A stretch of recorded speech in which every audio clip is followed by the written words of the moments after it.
Hello viewers, welcoming to my channel. আজকে Ganesh Chaturthi, happy Ganesh Chaturthi সবাইকে। আজ আমরা কলকাতা স্টেশন থেকে চললাম ট্রেনে মালদা যাত্রার উদ্দেশ্যে।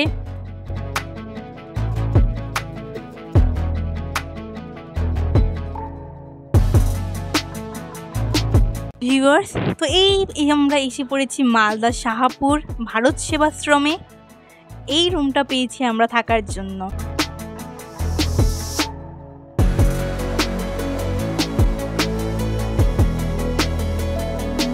ভিউয়ার্স, এখানে খাওয়া দাওয়া করারও সুবিধা আছে।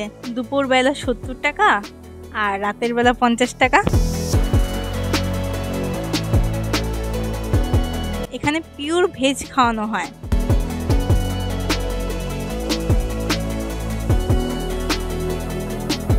ভিউয়ার্স, এই দেখুন কত সুন্দর এই জায়গাটা, কত বড় একটা রাস্তা আছে, প্রতিদিন খাওয়ার পর হাঁটা যাবে। এটা বাথরুমের জায়গাটা, এটা হচ্ছে ভিসিং। এই জায়গাটা বেশ পরিষ্কার।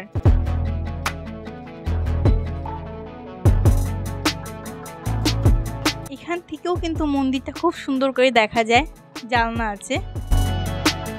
ভিউয়ার্স, এই দেখুন আমরা ফ্রেশ হয়ে খাওয়া দাওয়া করে নিচে এসেছি ঘুরতে। এই দেখুন এটি হচ্ছে মন্দিরের দরজা।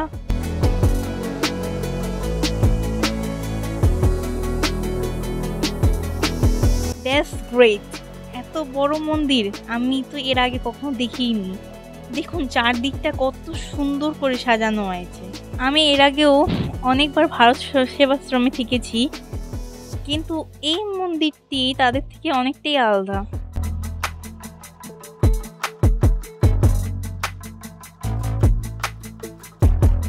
চারদিকে গাছ দিয়ে ভরা একটা সুন্দর গ্রামীণ দৃশ্য আপনারা এখানে দেখতে পাবেন। একটি ছুটির দিন কাটানোর জন্য এই জায়গাটি দারুণ। শান্ত পরিবেশ, চারদিকের আবহাওয়াটাও বেশ মনোরম। বিভিন্ন রকমের ফুলের গাছ এবং অনেক অনেক আকর্ষণীয় গাছ, যেমন সেগুন গাছ, বকুল গাছ, অনেক রকমের গাছ আছে। ড্রাগন ফলের গাছ, জাম্বুরার গাছ, জাস্ট চারিদিকটা অ্যামেজিং।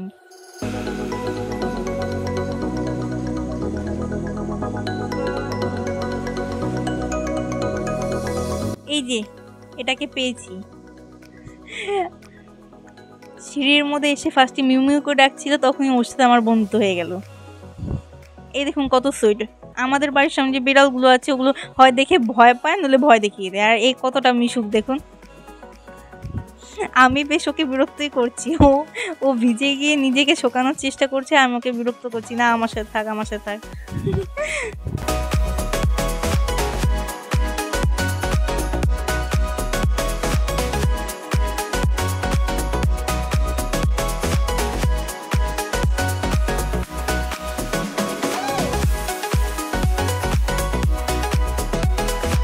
এই দেখুন এই যে মন্দির, এখানে অনেকটা সময় গাছগাছালির মধ্যে থাকার পর মনটা দেখবেন আস্তে আস্তে কেমন শান্ত ঠান্ডা হয়ে আসে। এই দেখুন ও জোর করেই প্রায় আমার মার কাছে এসেছে। প্রথমে আমার মার কুলের উপর বসেছিল, ওকে নামানোর চেষ্টা করলাম, ও যাবে না। তারপর আমার মা ওকে কুলিয়ে নিয়ে নিয়েছিল।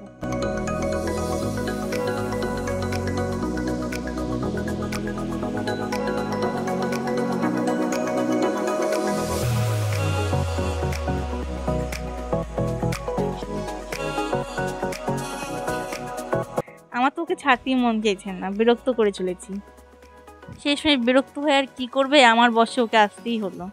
এই দেখুন চুপটি করে দাঁড়িয়ে আছে। ওকে আমি এত তাড়াতাড়ি ছাড়বো না।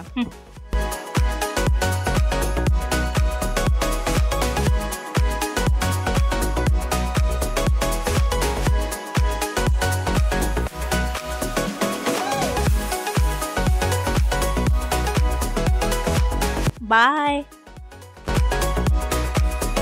ভিউয়ার্স, এখন আমরা চলেছি নদীর ঘাট দেখতে। ভারত সেবাশ্রমের অনেকটা কাছেই আছে।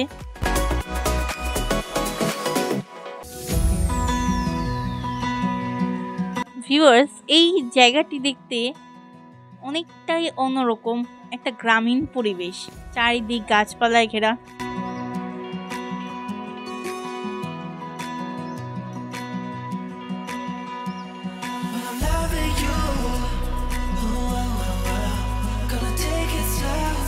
ভিউয়ার্স, দুর্গাপূজা উপলক্ষে এখানে দেখুন কাশফুলেরা আগেই ভিড় জমিয়ে রেখেছে। আর এই দেখুন মেঘেরা নিজেদের অধিকার আগেই নিয়ে নিয়েছে মা দুর্গাপূজা বলে।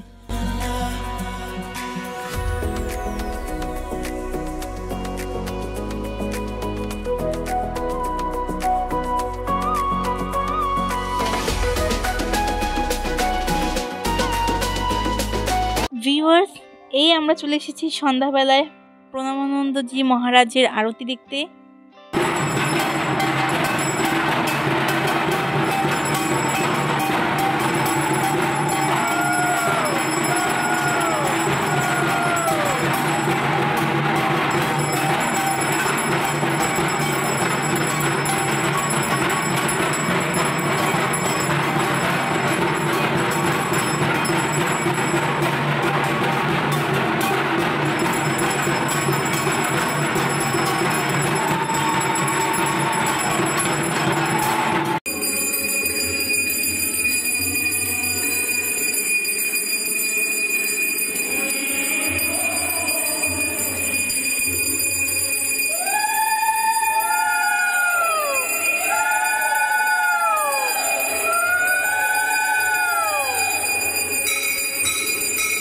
এখানে আরতি খুবই সুন্দর হয়।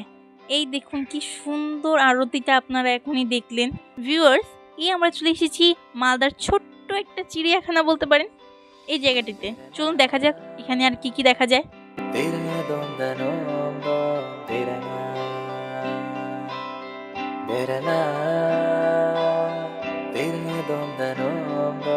Wow, that's great.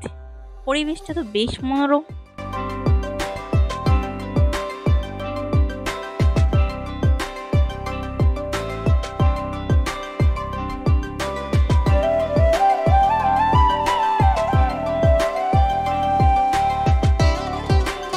এখানে কচিকাচাদের খেলার জন্য বেশ কিছু জায়গা আছে।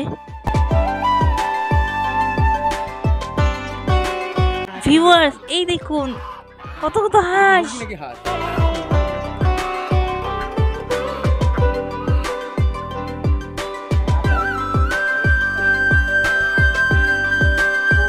ওয়াও, কি সুন্দর লুক।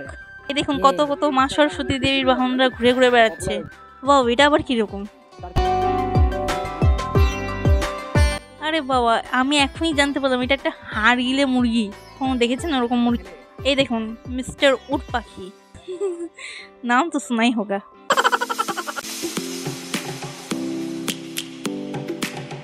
ওয়াও, এই দেখুন একটা সুন্দর কচ্ছপ। আমি এরকম চিড়িয়াখানা আগে কখনো দেখিনি। চারিদিকটা এত সুন্দর গাছগাছালি দিয়ে ভরা, খুবই সুন্দর। Lions roaring in the morning sun, searching for a longer day. People feeling like the light has just come. We must never stop the way. এখানে নাকি ফসলও চাষ করা হয়, খুবই সুন্দর। Grasping into a life. Life is happy but it's so insane. We must merely make a strive. Viewers, এই আমরা চলে এসেছি মা জোহরা কালী মন্দির। এখানে একজন সাধক মায়ের সাধনা করে মায়ের দেখা পেয়েছিলেন, তখন থেকেই এই মন্দিরটি প্রতিষ্ঠিত।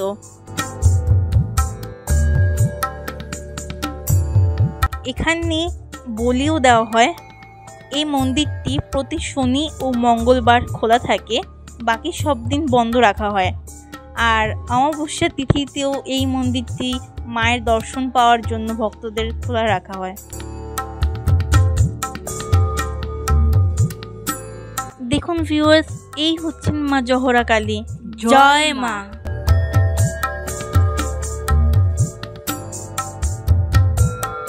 ভিউয়ার্স, এই আমরা চলে এসেছি শ্রীরামকৃষ্ণ মঠ।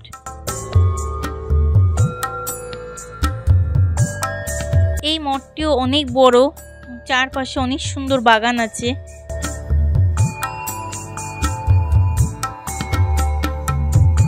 ভিউয়ার্স, এখানে আছেন শ্রীরামকৃষ্ণ পরমহংসদেব।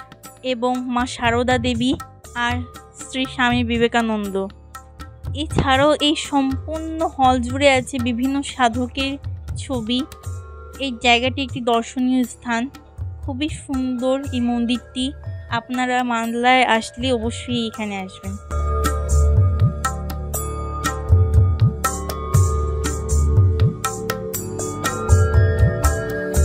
ভিউয়ার্স, এই আমরা চলে এসেছি গৌড়ের রামকেলিতে।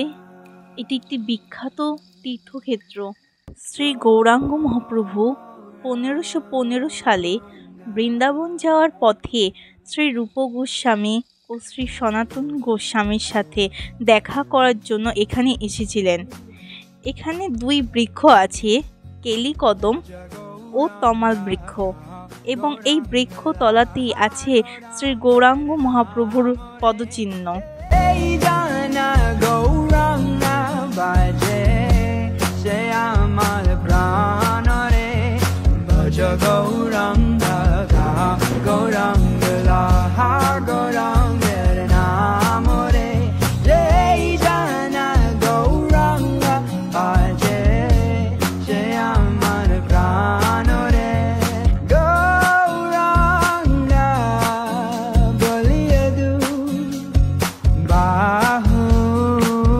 এটি হচ্ছে শ্রী মদন মোহনজির মন্দির। শ্রী রূপ গোস্বামী ও শ্রী সনাতন গোস্বামী এখানে মদন মোহন বিগ্রহ প্রতিষ্ঠা করেন। শ্রী গৌরাঙ্গ মহাপ্রভুর কাছ থেকে দীক্ষা নেওয়ার পর শ্রী রূপ গোস্বামী এবং সনাতন গোস্বামী সম্রাট হোসেন শাহর রাজসভা ছেড়ে বৃন্দাবনে চলে যেতে চান, কিন্তু সম্রাট তাদেরকে ছাড়তে চাননি। তাই রামকেলিকে তিনি বৃন্দাবনের মতো সাজিয়ে দিয়েছিলেন। সেই কারণেই রামকেলিকে গুপ্ত বৃন্দাবনও বলা হয়। এই দেখুন ভিউয়ার্স, এটি হচ্ছে শ্যামকুণ্ড। সম্রাট হোসেন শাহ শ্রী রূপ গোস্বামী ও সনাতন গোস্বামীর জন্য শ্যামকুণ্ড থেকে জল এনে এখানে একটি কুণ্ড তৈরি করেছিলেন, তাই এটির নাম হচ্ছে শ্যামকুণ্ড।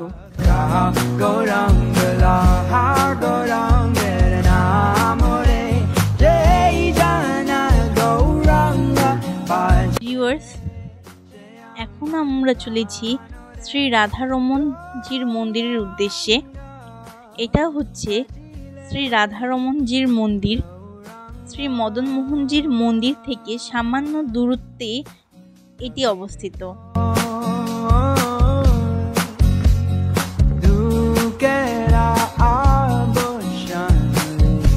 এটি হচ্ছে একটি দিঘি, এর নাম হচ্ছে রূপসাগর।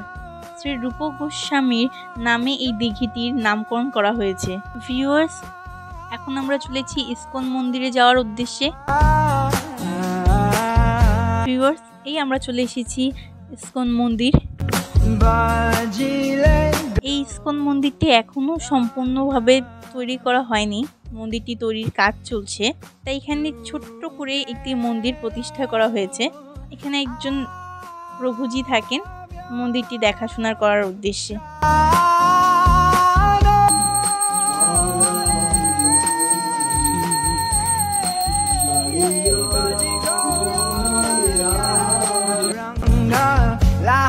প্রভুজির বাড়িটি মাটির তৈরি।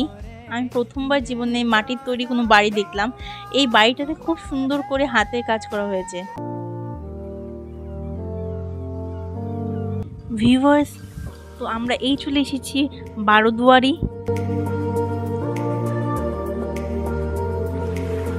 এটি হচ্ছে বড় সোনা মসজিদ কিংবা বারোদুয়ারি। এই জায়গাটির নাম বারোদুয়ারি হওয়ার আসল কারণ হচ্ছে এখানে 12টি দুয়ার আছে।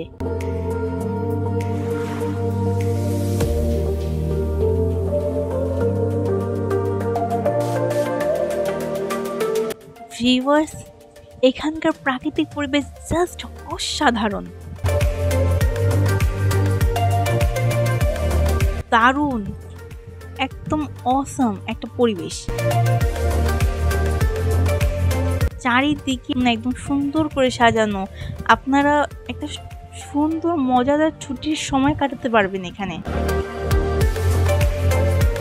এটি হচ্ছে বড় সোনা মসজিদ। 1526 খ্রিস্টাব্দে এটিকে স্থাপন করা হয়। আগে এখানে 12টি দ্বারপথ ছিল, কিন্তু বর্তমানে এখানে কেবল 11টি দ্বারপথ আছে।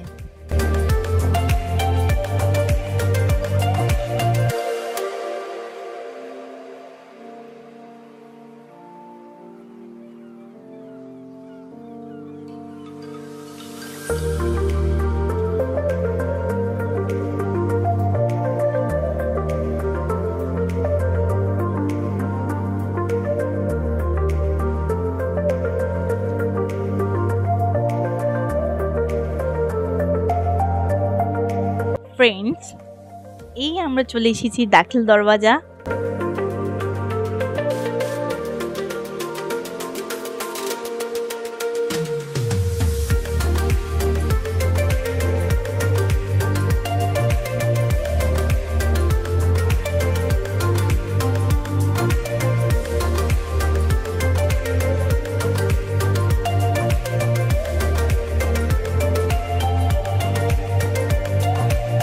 ভিউয়ার্স, এই দেখুন কিভাবে তাড়াতাড়ি আমার দিদি আর মা পাহাড়ের উপর চড়ে গেছে। আমি এখানে চড়ার চেষ্টা করলাম, অনেকটা যাওয়ার পর মাঝপথ থেকে নেমে এসেছি, কারণ আমি স্লিপ কাটছিল পাটা।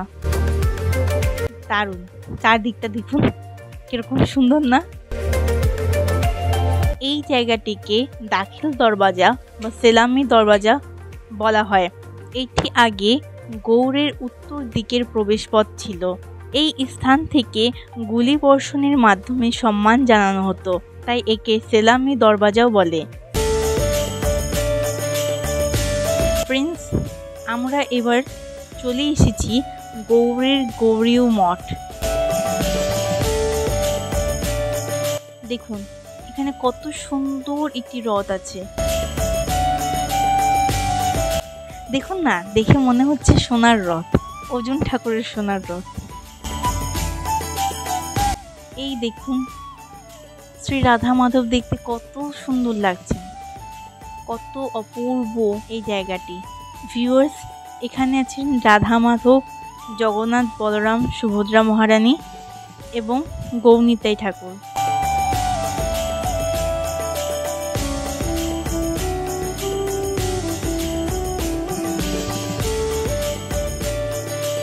তো ভিউয়ার্স, সব ঘোরা শেষে আমরা আবারও চলে এসেছি প্রণমানন্দজির মঠে।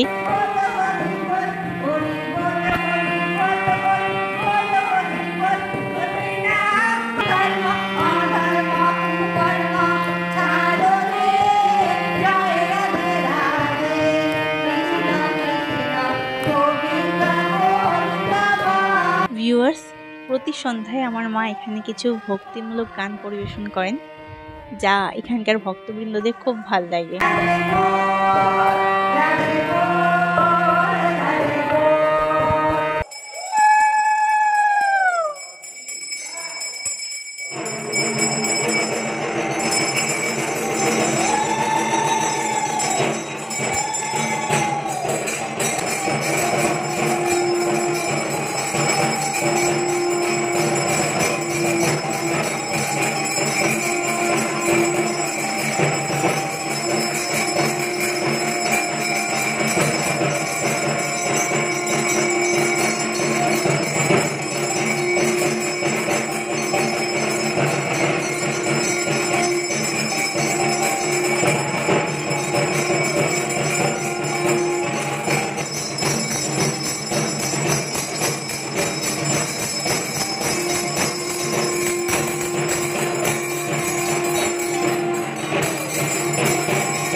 এই ছিল আমাদের মালদা ভ্রমণ ভিডিও।